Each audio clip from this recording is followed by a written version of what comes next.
Everyone, welcome back to chemistry अध्ययन। और आज हम बात करने वाले हैं सेकंड पार्ट अल्कोहल, फिनॉल और ईथर के चैप्टर का, जहां पर हम नीट में आए हुए क्वेश्चंस को सॉल्व करेंगे। इससे पहले पार्ट में मैंने आधे क्वेश्चन को सॉल्व करवाया था, इनमें से बाकी के क्वेश्चन हम इस पार्ट में देखेंगे। चलिए स्टार्ट करते हैं। तो पहला क्वेश्चन है हमारे पास, among the following ethers which one will produce methyl alcohol on treatment with hot concentrated hydrogen iodide. तो यहाँ पर जो ईथर्स होते हैं, ईथर्स के केस में हमें ध्यान रखना पड़ता है कि 1 डिग्री और 2 डिग्री ईथर्स जो होते हैं उनमें जो सब्स्टिट्यूशन रिएक्शन होती है वो SN2 मैकेनिज्म के थ्रू होती है। यानी कि इन दोनों के केस में जब 1 डिग्री और 2 डिग्री ईथर होगा तो जो न्यूक्लियोफाइल अटैक करेगा वो लेस स्टेरिक साइड से अटैक करेगा, जैसा कि SN2 मैकेनिज्म में स्टेरिक हिंड्रेंस फैक्टर ज़्यादा डोमिनेंट होता है।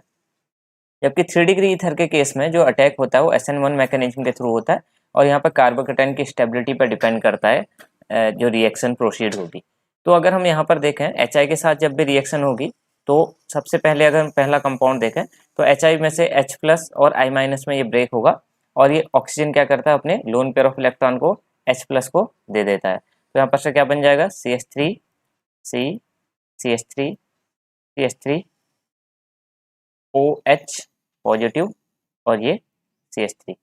अब क्या होता है यहाँ पर से, क्योंकि ये 3 डिग्री यहाँ पर एक साइड 3 डिग्री था और ये वाला 1 डिग्री है, तो यहाँ पर जब भी 3 डिग्री होता है तो 3 डिग्री के केस में क्या होता है, 3 डिग्री साइड से अटैक होता है आयोडीन नेगेटिव का, और यहाँ पर जो कार्बोकेटाइन स्टेबल जहाँ पर से बनेगा वहाँ साइड से अटैक होता है।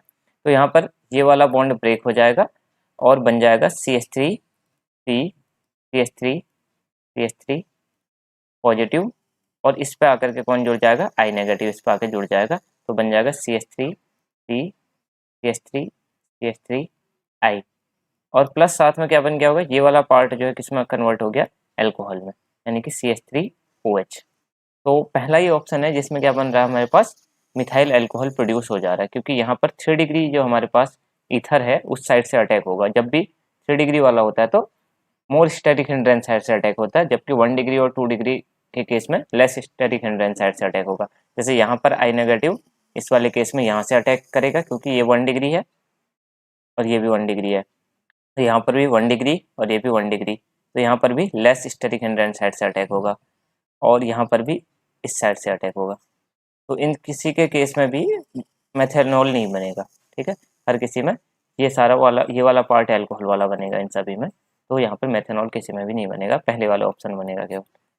अब देखते हैं second question. In the following sequence of reaction CH3Br plus KCN gives A, उसका फिर हाइड्रोलिसिस हो रहा है तो B ऑप्टेन हो रहा है, फिर लिथियम एल्यूमिनियम हाइड्राइड के साथ ईथर के प्रेजेंस में C प्रोडक्ट हमें ऑप्टेन हो रहा है। तो यहाँ पर हमें क्या करना है, पहले हमें CH3Br की रिएक्शन देखनी है। CH3Br की रिएक्शन हो रही है KCN के साथ, तो यहाँ पर से क्या होगा, CN नेगेटिव यहाँ पर अटैक करेगा और Br को यहाँ से बाहर कर देगा, तो बन जाएगा CH3CN प्लस KBr। इसके बाद इसका अगले स्टेप में हमारा A प्रोडक्ट ये बन चुका है। अब इसका क्या कर रखा है, एसिडिक हाइड्रोलिसिस। तो एसिडिक हाइड्रोलिसिस करने पर जो CN ग्रुप होता है वो किस में कन्वर्ट हो जाता है, COOH में।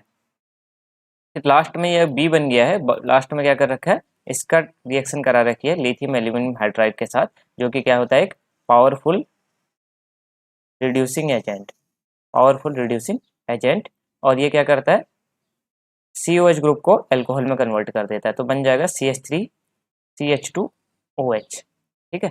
तो क्या बन जाएगा यहाँ पर से, इथाइल अल्कोहल यहाँ से प्रोड्यूस होगा, ठीक है। तो अगला क्वेश्चन देखते हैं। Which of the following compound can be used as antifreeze in the automobile radiator. Automobile radiator, जैसे हमारे पास कार वगैरह होती है तो उसमें क्या होता है, रेडिएटर होता है जहाँ पर एंटी फ्रीजिंग एजेंट डाला जाता है, जो कि बहुत ज़्यादा जब ठंडा होता है तो वहाँ पर जो भी ऑयल होता है वो जमे ना, उसके लिए हम क्या करते हैं, एंटी फ्रीजिंग एजेंट डालते हैं, जो कि क्या होता है, ग्लाइकोल होता है। ग्लाइकोल का फॉर्मूला क्या है, CH2OH और CH2OH, ये ग्लाइकोल होता है जो भी एंटी फ्रीजिंग एजेंट की तरह गाड़ियों में डाला जाता है, ताकि जो हमारा ऑयल होता है वो जमे ना उसमें। अब नेक्स्ट क्वेश्चन है, ये हमारा क्वेश्चन दे रखा है, इस क्वेश्चन को दो पार्ट में दे रखा है। पहले में फर्स्ट में क्या हो रहा है, ये हमारा रिएक्टेंट है, इसकी रिएक्शन H+ और हीट के साथ करने पर हमें A और B दो प्रोडक्ट मिल रहे हैं, एक मेजर प्रोडक्ट है, एक माइनर प्रोडक्ट है। फिर यहाँ पर जो मेजर प्रोडक्ट मिल रखा है सेकंड पार्ट में A, उसकी रिएक्शन HBr के साथ डार्क में करवानी है इन एब्सेंस ऑफ परऑक्साइड, तो हमें C और D प्रोडक्ट मिल रहा है और C जो है मेजर प्रोडक्ट है। हमें इस रिएक्शन में A एंड C को यहाँ पर से क्या बनेंगे ये बताना है। तो देखिए कैसे इस रिएक्शन को करेंगे हम। सबसे पहले हमारे पास है CH3 CH CH3 और या यहीं पर से हम स्टार्ट करते हैं। यहीं पर से देखिए H प्लस अगर हमको दे रखा है तो H प्लस क्या होगा, OH क्या करेगा अपने इलेक्ट्रॉन पेयर इस H प्लस को देगा तो एक इसमें कन्वर्ट हो जाएगा OH2 पॉजिटिव में, और यहाँ पर से फिर क्या होगा ये OH2 बाहर निकल जाएगा तो बन जाएगा CH3CH और इस CH पे क्या आ जाएगा पॉजिटिव चार्ज और यहाँ पर से CH3। ठीक है, अब साथ में क्या दे रखा है ये OH निकल गया तो ये पॉजिटिव चार्ज को स्टेबलाइज करने के लिए क्या होगा, वैसे अभी फिलहाल ये कितना डिग्री कार्बोकैटायन बन रखा है 2 डिग्री कार्बोकैटायन, और 2 डिग्री कार्बोकैटायन अगर यहाँ पर पॉसिबिलिटी हो रीअरेंजमेंट की तो ये 3 डिग्री में भी कन्वर्ट हो सकता है। तो यहाँ पर से हाइड्रोजन क्या होगा बगल से रीअरेंज होकर के यहाँ पर आ जाएगा तो बन जाएगा CH3 C CH3 पॉजिटिव और CH2 CH3। अब क्या होगा, अब इससे ज़्यादा स्टेबल कार्बोकैटायन बन नहीं सकता तो अब बगल से क्या निकल जाएगा हाइड्रोजन यहाँ से, तो क्या बनेगा CH3 C CH3 double bond CH और CH3। एक तो ये प्रोडक्ट मिलेगा जो कि हमारा मेजर प्रोडक्ट होगा क्योंकि ये मोर सब्स्टिट्यूटेड एल्कीन है तो इस सैडजेफ रूल के अकॉर्डिंग ये क्या होगा मेजर प्रोडक्ट होगा क्योंकि ये ज़्यादा स्टेबलाइज है। अब दूसरा ऑप्शन क्या हो सकता है था कि ये पॉजिटिव चार्ज के बगल में एक तो बार तो हमने यहाँ से हाइड्रोजन निकाला, एक बार हो सकता था कि यहाँ पर से या यहाँ पर से हाइड्रोजन निकले, तो इनमें से किसी में से भी हाइड्रोजन अगर हम बाहर निकालेंगे तो दूसरा प्रोडक्ट बन जाएगा CH3 C double bond CH2 और CH2 CH3, और ये वाला हमारा क्या बनेगा माइनर प्रोडक्ट। माइनर प्रोडक्ट इसलिए कह रहे हैं क्योंकि ये सैडजेफ रूल के अकॉर्डिंग लेस सब्स्टिट्यूटेड एल्कीन है तो ये क्या होगी लेस स्टेबल होता है और माइनर होता है। ये वाला मेजर होगा और ये क्या होगा मोर स्टेबल जो प्रोडक्ट बनता है वो मेजर प्रोडक्ट होता है। अब इसका मतलब ये जो प्रोडक्ट हमें मिल रखा है ये क्या है ए प्रोडक्ट। अब ए प्रोडक्ट की रिएक्शन हमें सेकंड स्टेप में क्या करानी है, देखिए अब ए प्रोडक्ट अगर हम यहाँ पर से देखें तो पहला ए वाला ऑप्शन नहीं हो सकता है, बी वाला हो सकता है, सी वाला नहीं हो सकता, यहाँ से सी वाला नहीं हो सकता या फिर डी हो सकता है, तो या तो बी ऑप्शन हो सकता है डी ऑप्शन हो सकता है। अब जो मेजर प्रोडक्ट ए मिल रखा है हमें इसकी रिएक्शन किसके साथ करानी है HBr के साथ करानी है और डार्क में करवानी है। तो यहाँ पर और इन एब्सेंस ऑफ पेरोक्साइड लिख रखा है तो ये किस रूल के अकॉर्डिंग होगा यहाँ पर एडिशन मार्कोनिकॉफ रूल के अकॉर्डिंग। तो मार्कोनिकॉफ रूल के अकॉर्डिंग क्या होता है जो पॉजिटिव पार्ट होता है रिएजेंट का उस डबली बॉन्डेड कार्बन पर जुड़ता है जहाँ पहले से ज्यादा हाइड्रोजन हो, तो H प्लस जुड़ जाएगा इस वाले कार्बन पे और Br नेगेटिव जुड़ जाएगा इस वाले कार्बन पे, तो ये बन जाएगा हमारा प्रोडक्ट CH3 C CH3 और यहाँ पर आके जुड़ेगा Br और यहाँ पर से CH2 और CH3, ये हमारा प्रोडक्ट मिलेगा मेजर। ठीक है, तो मेजर प्रोडक्ट ये मिलेगा, जबकि माइनर में क्या होगा इसका जस्ट उल्टा, जहाँ पर Br जुड़ा था वहाँ पर H जुड़ेगा और जहाँ पर H जुड़ा है वहाँ पर Br। हमें क्योंकि मेजर प्रोडक्ट बताना है यहाँ पर तो फिलहाल हमारा ये जो Br ये वाला जो ऑप्शन हो रहा है बी वाला, इसमें क्या बन रहा है मेजर प्रोडक्ट ये वाला बन रहा है, यही बन रहा है हमारा, तो बी ऑप्शन सही हो जाएगा, यानी कि 20 क्वेश्चन का जो ऑप्शन हो जाएगा वो क्या हो जाएगा बी ऑप्शन यहाँ पर से सही हो जाएगा। ठीक है, तो ऐसे हमें इसको करना था। अब देखते हैं नेक्स्ट क्वेश्चन। अगला क्वेश्चन है given are cyclohexanol first, acidic acid second, 2,4,6 trinitrophenol third and phenol fourth, in this order of decreasing acidic character will be. तो हमें यहाँ पर 4 कंपाउंड दिए गए हैं, क्या क्या दिए हैं, एक तो दिया है हमको सबसे पहले साइक्लोहेक्सेनॉल, ये साइक्लोहेक्सेनॉल है, उसके बाद एसिटिक एसिड है हमारे पास CH3COOH और थर्ड हमारे पास 2,4 ट्राइनाइट्रोफिनॉल, 2,4 ट्राइनाइट्रोफिनॉल, तो ये हमारे पास 2 और ये हमारा 4 और ये 6, 2,4,6 ट्राइनाइट्रोफिनॉल, इसको वो भी बोलते हैं पिक्रिक एसिड, पिक्रिक एसिड भी बोला जाता है इसको, और सबसे लास्ट में हमारे पास क्या फिनॉल। तो अगर हम इनमें एसिडिक कैरेक्टर को कंपेयर करें तो सबसे ज़्यादा इलेक्ट्रॉन विड्रॉइंग ग्रुप इसमें लग रखे हैं, 3 नाइट्रो ग्रुप लग रखे हैं, तो ये क्या करेंगे सबसे ज़्यादा अपनी तरफ इलेक्ट्रॉनों को पुल करेंगे तो यहाँ से आसानी से H प्लस निकल जाएगा, तो सबसे एसिडिक तो पिक्रिक एसिड ही होगा, यानी कि थर्ड जो ऑप्शन है वो सबसे ज़्यादा एसिडिक होगा। तो इनमें से ये वाला ऑप्शन नहीं हो सकता, ये वाला नहीं हो सकता, फर्स्ट या फोर्थ में से कोई होगा। अब इन सभी में अगर हम कंपेयर करें तो यहाँ पर हमारे पास ऑप्शन में अगर हम देखें तो एक एसिटिक एसिड है ये वाला फिनॉल है, तो यहाँ पर अगर हम देखें तो एसिडिक एसिड में जो है C double bond O group कैसा लग रखा है, इलेक्ट्रॉन विड्रॉइंग ग्रुप पावरफुल है, तो यहाँ पर से H+ निकालना ज़्यादा आसान है। तो यहाँ पर से H+ आसानी से निकलेगा, तो इससे कम जो बाद में जो एसिडिक वाला आएगा वो सेकंड वाला आएगा। उसके बाद अगर हम साइक्लोहेक्सेनॉल और फिनॉल में देखें तो यहाँ पर जो बेंजीन रिंग जो लगी हुई है ये कैसे होती है, इलेक्ट्रॉन विड्रॉइंग रिंग होती है, जबकि ये जो साइक्लोहेक्सेनॉल रिंग है ये इलेक्ट्रॉन विड्रॉइंग पावर इसकी कम होती है। तो यहाँ पर इसके बाद फोर्थ ऑप्शन आ जाएगा, यानी कि फिनॉल इससे थोड़ा कम एसिडिक, और सबसे कम एसिडिक कौन हो जाएगा, फर्स्ट वाला ऑप्शन, यानी कि जो साइक्लोहेक्सेनॉल है वो वाला। ठीक है, तो इन सभी में अगर हम देखें तो थर्ड वाला सबसे ज़्यादा एसिडिक, सेकंड वाला उससे कम, फोर्थ उससे कम और फर्स्ट सबसे कम। तो यहाँ पर हमें यही देखना था कि सबसे ज़्यादा इलेक्ट्रॉन विड्रॉइंग ग्रुप या पावरफुल विड्रॉइंग ग्रुप किस में लगे हैं, वही सबसे ज़्यादा एसिडिक होगा। जैसा कि पिक्रिक एसिड में 3 नाइट्रो ग्रुप लगे थे, सबसे ज़्यादा एसिडिक। उसके बाद C double bond O group लगा था इसमें, जो कि एसिडिक एसिड था, वो उससे कम एसिडिक। फिर थर्ड में OH में से हाइड्रोजन निकलेगा कब, जब हमारे पास एरोमेटिक रिंग में बेंजीन रिंग होगी तो उसका भी इलेक्ट्रॉन विड्रॉइंग ग्रुप होता है वो भी। और साइक्लोहेक्सेनॉल जो है इलेक्ट्रॉन विड्रॉइंग पावर इसकी बहुत कम होती है, इस वजह से सबसे कम एसिडिक ये होगा। तो 21 का ए ऑप्शन हो जाएगा। उसके बाद अगला क्वेश्चन है, विच ऑफ द फॉलोइंग कंपाउंड है द मोस्ट एसिडिक नेचर। तो मोस्ट एसिडिक नेचर यहाँ पर फिर से उसी टाइप का क्वेश्चन है। यहाँ पर अगर हम देखें तो ये हमारे पास फिनॉल है। फिनॉल के केस में क्या हो रहा है, ये एरोमेटिक रिंग क्या करती है, इलेक्ट्रॉन खींचती है और यहाँ से आसानी से H+ निकलेगा, और क्या बनेगा यहाँ से जो बनेगा वो क्या बनता है, फिनॉक्साइड आयन, फिनॉक्साइड आयन, जो कि काफ़ी स्टेबल होता है, इस वजह से H+ भी आसानी से यहाँ से निकलता है। तो सबसे ज़्यादा एसिडिक कौन सा होगा यहाँ पर, फिनॉल। इन अदर के केस में कहीं पर भी OH डायरेक्टली एरोमेटिक रिंग से नहीं लगा हुआ है, इस केस में CH2 के थ्रू जुड़ा हुआ है तो यहाँ आसानी से नहीं निकलेगा। यहाँ पर साइक्लोहेक्सेन रिंग से लगा है तो यहाँ भी आसानी से नहीं निकलेगा। यहाँ पर भी कार्बन से जुड़ा हुआ है तो यहाँ आसानी से नहीं निकलेगा। केवल फिनॉल के केस में ये जो एरोमेटिक रिंग है ये इलेक्ट्रॉन विड्रॉइंग ग्रुप की तरह काम करती है, इस वजह से यहाँ H+ आसानी से निकलेगा। तो सबसे ज़्यादा एसिडिक फिनॉल होगा यहाँ पर, बी ऑप्शन। अगला क्वेश्चन है, among the following 4 compounds, phenol, methyl phenol, Meta nitrophenol और पैरा नाइट्रोफिनॉल, इसमें हमें एसिडिक ऑर्डर लगाना है एसिडिटी का। तो इस केस में हमने चारों स्ट्रक्चर यहाँ पर देखने हैं। पहला जो स्ट्रक्चर है ये है फिनॉल का, फिर उसके बाद ये मिथाइल फिनॉल जिसको हम क्रिसॉल भी बोलते हैं, ये है पैरा नाइट्रोफिनॉल और ये है मेटा नाइट्रोफिनॉल। अब अगर इसमें हम देखें तो फिनॉल में तो कोई भी ग्रुप नहीं लग रखा है। यहाँ पर जो CH3 है वो कैसा ग्रुप है, इलेक्ट्रॉन डोनेटिंग यानी कि +I ग्रुप है। NO2 जो होता है वो माइनस मतलब इलेक्ट्रॉन विड्रॉइंग ग्रुप होता है, और ये भी कैसा है, इलेक्ट्रॉन विड्रॉइंग ग्रुप है। तो यहाँ पर अगर हम एरोमेटिक रिंग पे देखें तो NO2 दो जगह पर लग रखे हैं, पैरा नाइट्रोफिनॉल और मेटा नाइट्रोफिनॉल।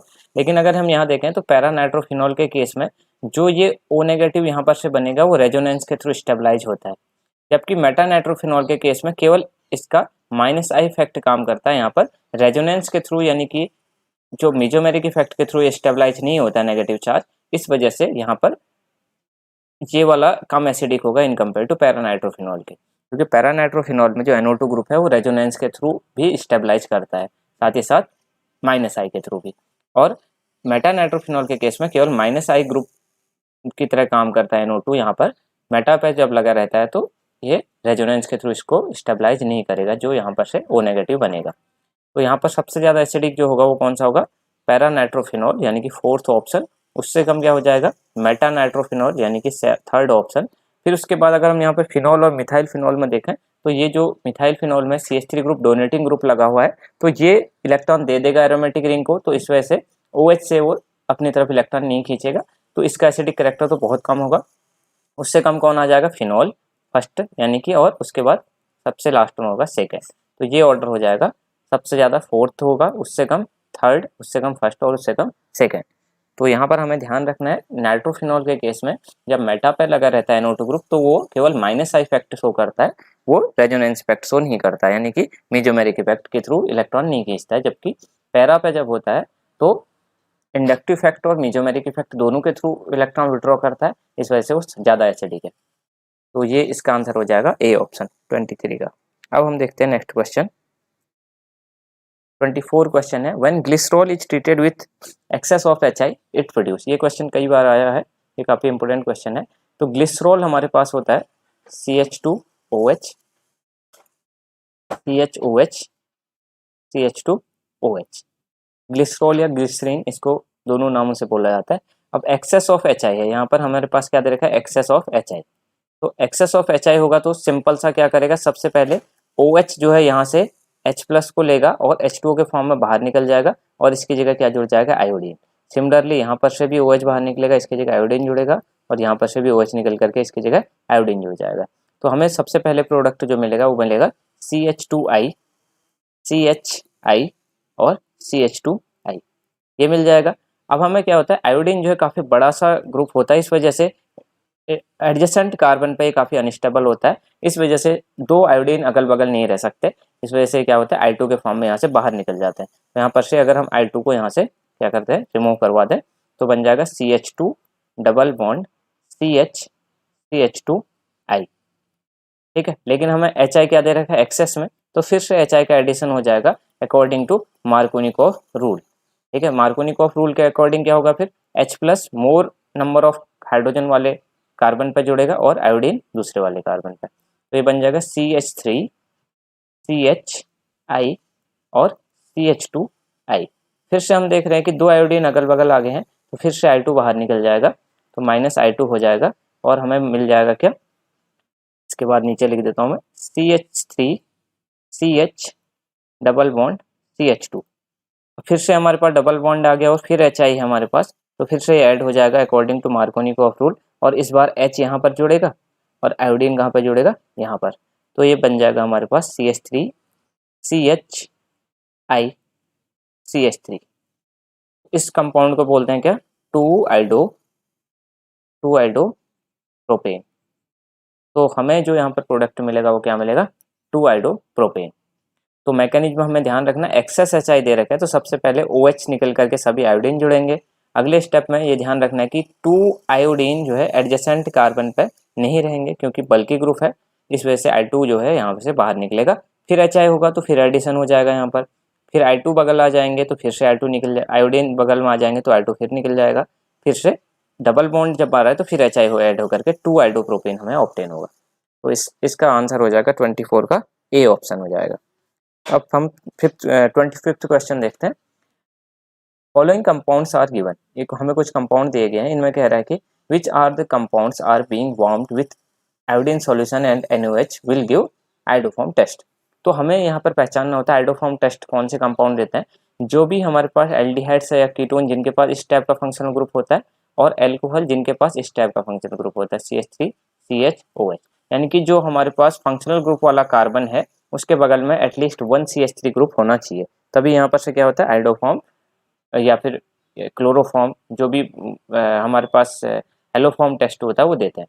यहाँ पर सिमिलरली यहाँ पर CHOH के बगल में CH3 ग्रुप होना चाहिए, ताकि यहाँ पर से क्या होता है, ये जो इसके बगल वाले जो कार्बन पर हाइड्रोजन होते हैं वो कैसे हाइड्रोजन होते हैं, एसिडिक। इस वजह से यहाँ पर से तीनों हाइड्रोजन यहाँ से अल्फा वाले निकल करके उसके जगह आयोडीन जुड़ जाता है। तो अगर हम इस केस में देखें तो इस टाइप का कौन सा कंपाउंड है, देखिए यहाँ पर अगर हम देखें विच of the compounds on being warmed with iodine solution and NaOH। अब देखिए ये ध्यान में रखना है I2 प्लस NaOH, ये दोनों इन दोनों सॉल्यूशन से ही हमें क्या मिलता है, यहाँ पर से आइडोफॉर्म टेस्ट ऑब्टेन होता है, आइडोफॉर्म टेस्ट। तो यहाँ पर अगर हम देखेंगे तो यहाँ पर से अगर हमें पहचानना है तो पहला वाला ऑप्शन जो है वो कैसा है, उसमें देखें तो CH3 CH2OH। तो यहाँ पर हम देख रहे हैं जो फंक्शनल ग्रुप वाला कार्बन है उसके बगल में CH3 है, तो यानी कि फर्स्ट वाला तो आइडोफॉर्म टेस्ट दे देगा। दूसरा वाला अगर हम देखें तो यहाँ पर भी क्या है CH3 C double bond CH3, तो यहाँ पर भी क्या है फंक्शनल ग्रुप वाले कार्बन जो है उसके बगल में CH3 है, तो ये भी आइडोफॉर्म टेस्ट दे देगा। और थर्ड वाले में भी देखें तो CHOH के बगल में CH3 है, तो ये भी टेस्ट दे देगा। लेकिन D वाले ऑप्शन में ऐसा नहीं है, तो D वाला ऑप्शन जो है वो टेस्ट नहीं देगा। तो यहाँ पर आ जाएंगे फर्स्ट सेकंड एंड थर्ड जो है तीनों की तीनों क्या करेंगे, आइडोफॉर्म टेस्ट देंगे। तो इसका आंसर हो जाएगा C वाला। फिर अगला क्वेश्चन है match the following reaction in the list first with their characteristic reaction in the list second, select the correct option. तो यहाँ पर हमें कुछ रिएक्टेंट दे रखे हैं और हमें बताना है कि ये इनमें से कौन सा रिएक्टेंट कौन सी टाइप की रिएक्शन हमें देगा। तो पहला हमें दे रखा है CH3 CH2 whole thrice NH2 और सामने ऑप्शन दे रखे हैं, और यहाँ पर हमें CH3 C triple bond CH, CH3 CH2 COO CH3, CH3 CHOH CH3। फिर यहाँ alkaline hydrolysis with KOH alcohol and CaCl3 produce bad smell, give white PPT with ammonical silver nitrate with Lucas reagent cloudiness appear in 5 minutes। अब देखिए पहला वाला जो हमारे पास है ये वाला CH3 CH2 whole thrice NH2, ठीक है। अब ये एमीन है, कौन सा एमीन है, 1 डिग्री एमीन।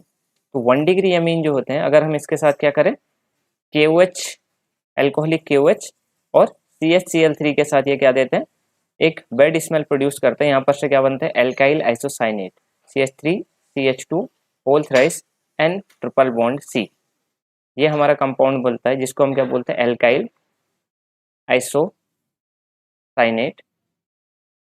तो ये प्रोडक्ट मिलता है, इसको हम एक टेस्ट भी बोला जाता है जो कि हमारे पास 1 डिग्री एमीन को टेस्ट करने के लिए यूज होता है। इसका नाम होता है carbylamine test, carbylamine test. और जो यहाँ पर से एल्काइल आइसोसाइनेट बनता है उसकी क्या होती है, एक बैड स्मेल यहाँ से प्रोड्यूस होती है, ठीक है। तो 1 डिग्री एमीन जो होते हैं वो क्या करते हैं, फर्स्ट का आ जाएगा second with KOH alcoholic and CHCl3 produce bad smell. तो फर्स्ट का ऑप्शन क्या हो जाएगा, सेकंड। तो ये वाला ऑप्शन नहीं हो सकता और ये वाला ऑप्शन नहीं हो सकता, या तो ए हो सकता है या सी। तो इसके बाद जो हमारे पास CH3C ट्रिपल बॉन्ड CH है, ये अगर हम देखें तो CH3C ट्रिपल बॉन्ड CH अगर हम क्या करें, इसके रिएक्शन AgNO3 के साथ करवाएं, AgNO3 के साथ करवाएं, तो यहाँ पर ये जो हाइड्रोजन होता है एसिडिक होता है, इस वजह से बाहर निकल जाता है, तो बन जाता है CH3C triple bond C negative और साथ में Ag प्लस, ठीक है। और बाहर निकल जाएगा क्या, HNO3।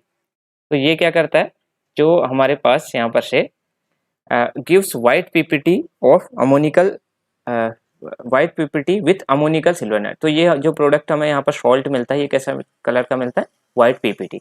तो ये जो हो जाएगा इसका थर्ड ऑप्शन हो जाएगा कि अमोनिकल जो सिल्वर नाइट्रेट के साथ जो एल्काइन होते हैं वो एक वाइट PPT देते हैं। तो एक टेस्ट भी है एल्काइन का जो कि एसिडिक हाइड्रोजन कंटेनिंग होते हैं। थर्ड है हमारे पास CH3 CH2 COO CH3। अब ये ल्यूकास टेस्ट तो देगा नहीं, क्योंकि ल्यूकास टेस्ट तो हमें पता है क्या करते हैं, अल्कोहल देते हैं। और क्लाउडीनेस जहाँ 5 मिनट बाद अपीयर होते हैं तो कौन से अल्कोहल होते हैं, 2 डिग्री अल्कोहल होते हैं यहाँ पर। और इसका हम क्या कर सकते हैं, तो इसमें जो एस्टर है उसका क्या होता है, एल्कलाइन हाइड्रोलिसिस। तो एल्कलाइन हाइड्रोलिसिस करने से हमें यहाँ क्या ऑब्टेन होते हैं, एक हमें ऑब्टेन होता है यहाँ पर से कार्बोक्सिलिक एसिड और साथ में हमें ऑब्टेन होता है अल्कोहल CH3OH। यहाँ पर से हाइड्रोलिसिस होगा तो एक साइड OH और एक H, तो ये अल्कलाइन हाइड्रोलिसिस। तो इस वाले का आंसर हो जाएगा अल्कलाइन हाइड्रोलिसिस और इसका ऑप्शन हो जाएगा ये जो 2 डिग्री अल्कोहल होते हैं ये HCl के साथ और जिंक क्लोराइड के साथ क्या करते हैं, यहाँ पर से हेलो एल्केन्स बनते हैं और एक क्लाउडीनेस अपीयर होती है आफ्टर 5 मिनट, जिसको हम ल्यूकास टेस्ट बोलते हैं। तो जबकि सेम टेस्ट अगर 3 डिग्री अल्कोहल के साथ होता है तो जस्ट इंस्टेंट हमें क्लाउडीनेस अपीयर होती है, और 3 डिग्री अल्कोहल इस टेस्ट को नहीं देते हैं या बहुत देर में यहाँ पर क्लाउडीनेस अपीयर होती है।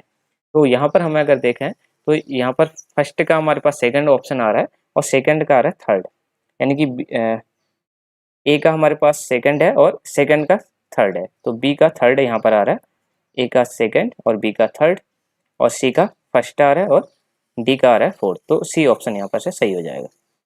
तो अब हम देखते हैं नेक्स्ट क्वेश्चन। अगला क्वेश्चन है, consider the following reaction. Ethanol जो है PbR3 के साथ रिएक्ट कर रहा है और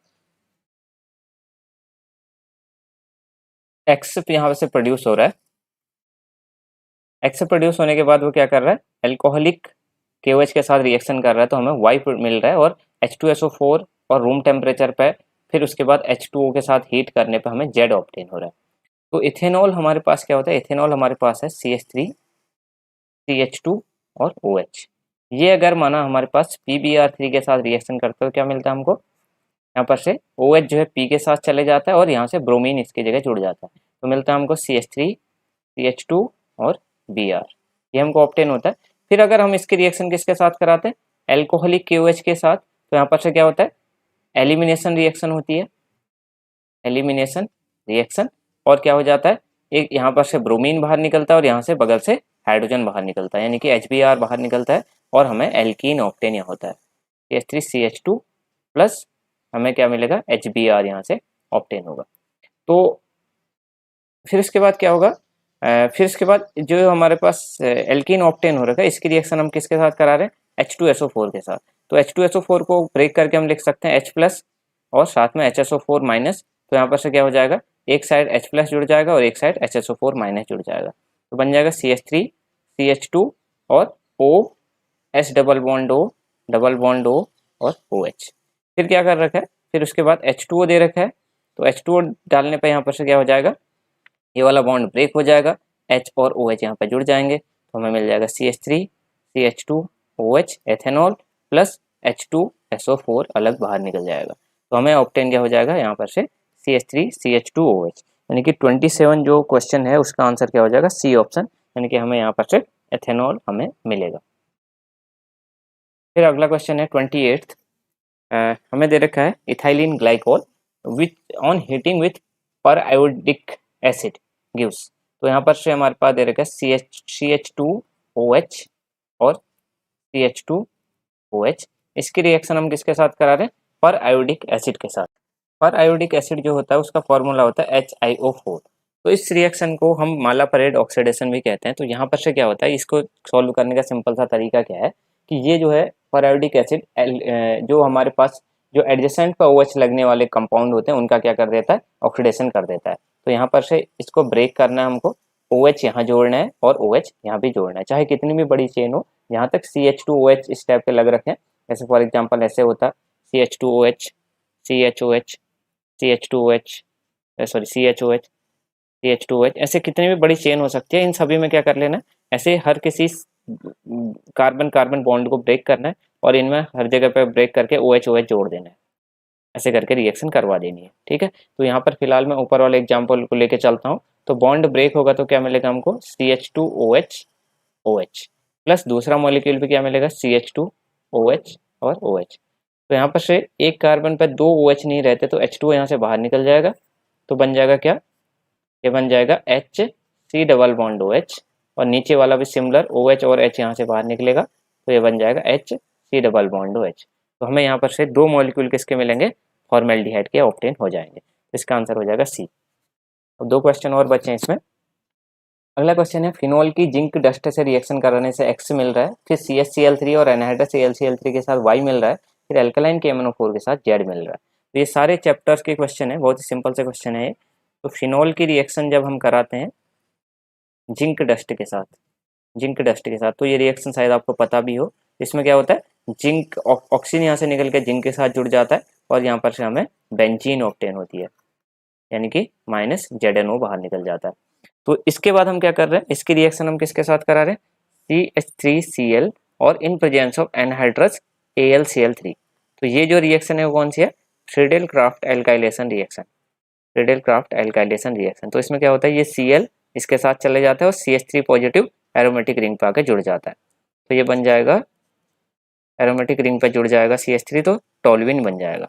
इसके बाद अगर हम टोल्यूइन का क्या करें, एल्कलाइन KMnO4 के साथ रिएक्शन करवाते हैं, जो कि साइड जो रिंग है उसका ऑक्सीडेशन कर देता है, इसको किस में कन्वर्ट कर देता है, COOH में।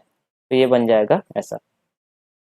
एल्कलाइन KMnO4 एक स्ट्रॉन्ग ऑक्सीडाइजिंग एजेंट होता है, तो ये साइड चेन को क्या कर देता है, एरोमेटिक रिंग से लगी हुई साइड चेन को COH में कन्वर्ट कर देता है। चाहे ये कितनी भी बड़ी चेन हो आगे को, इसमें अगर एक हाइड्रोजन भी प्रेजेंट है तो वो क्या करेगा, इसको ऑक्सीडाइज कर देगा COH में। तो यहाँ से क्या मिलेगा हमको, यहाँ से हमें मिलेगा बेंजोइक एसिड। ठीक है, तो ये हो जाएगा।